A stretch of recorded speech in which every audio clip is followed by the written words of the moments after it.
Okay. Now, Chief, when these businesses close, are there other opportunities for the people that would give them the same benefits and pay? There could be. As a general rule, when let's just say a industry or whatever closes down, people have to do whatever they have to do to survive, take a lower paying job, relocate, go where the market is, so to speak. So a lot of times you may see family disruption when a worker has to pick his family up and move to another area or possibly even out of state to find work. That's inevitable. Like I say, people have to do what they have to do to survive. It means relocating to find gainful employment. That's what they'll do. Of course, if they can find employment locally, I'm sure that a lot of them would opt to stay here, especially those who are from this area. Now, we all know what's going on with the trade. We hear it all the time, what's happening to our country in this downturned economy. In other parts of the country, the Chinese and Indonesians are flooding the market with paper, selling it cheaper than what we can make it for in a lot of areas. Now, that's not happening here in Eufuala with your paper mill that you have here. But who knows? I mean, who can tell what the future may bring?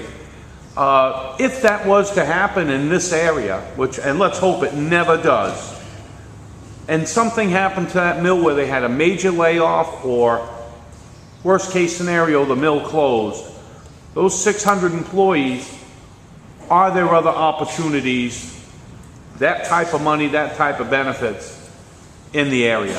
I personally don't see that. If that were to happen, the only word that comes to my mind is devastating. It would be devastating to not only our community, but to so many other communities in this area. A large number of people that work at Meade, they do live in our community. They go to their kids go to our schools, they shop in our stores, they eat in our restaurants, they buy vehicles from our car dealerships. So it would be devastating.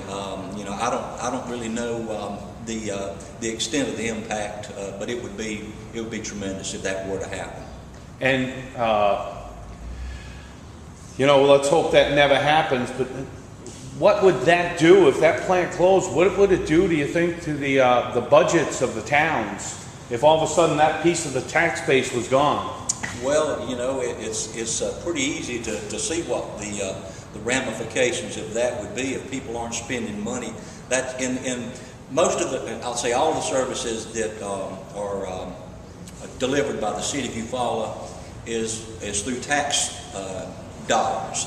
If those tax dollars go away, then obviously there's going to be cuts in services, and this would impact the entire city. And especially if you had 600 people displaced from their jobs, that means 600 families that may require the use of those services, and now the services would be dwindling. That's kind of like a worst case scenario for any town. Now, if you had the opportunity to go to some of these hearings where they make these decisions in DC and talk to Secretary Tim Geithner or International Trade Commissioner Marilyn Abbott, what would you tell them needs to be done so that type of situation never happens here? Well, I'm not one to preach protectionism, but I think it has to get to the point where we have to really think about what's in this country's best interest. If other countries are able to do things because they're subsidized by the government, it gives them definitely an unfair advantage when it comes to trade. And I think that it's time that we seriously consider doing what's in the best interest of this country.